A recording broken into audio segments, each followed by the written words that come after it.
So what is fascinating is we have got round tables. So here we've got around kind of 90 people, and there are young people on every table, there are police on every table, and there are mentors from business or from wherever, local community. And included on that table are designers, and those designers are there very much to facilitate the discussion and then to help the young people come up with a solution.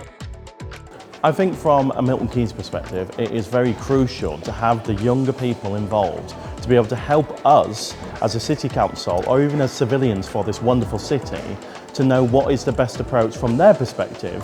So if they've got ideas that are going to be put into designs, and whether that's through app technologies or being able to have those communications with the relevant personnel, we will always look at ways that can help build a better future, not just for us but also for them, and to have that better correspondence and communication, and also that, as we've mentioned quite a few times, that perspective that the police are there to protect them.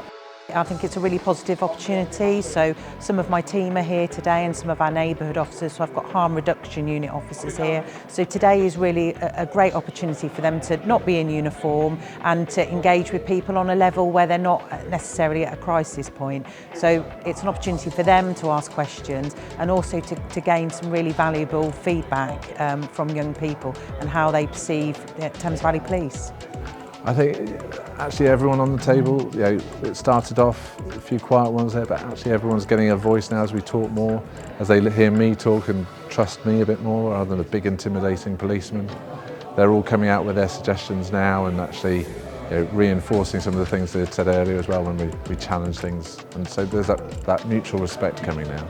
And for me, it's seeing those who don't always kind of make themselves known or speak out, and definitely the experience that have been negative, that they're feeling empowered to be able to talk about that and bring that to the conversation.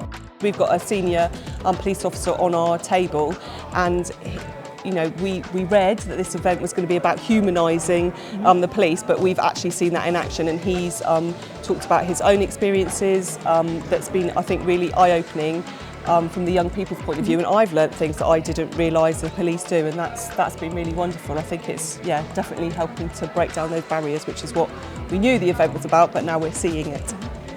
The work we do in Axon, we tend to focus in a lot on how we best serve policing in terms of technology. But what we maybe don't do so much is hear from the people who are on the receiving end of that service from the police in terms of how they're serving them, what they could be doing better. And that gives us food for thought as well in terms of how we improve our service to policing as well.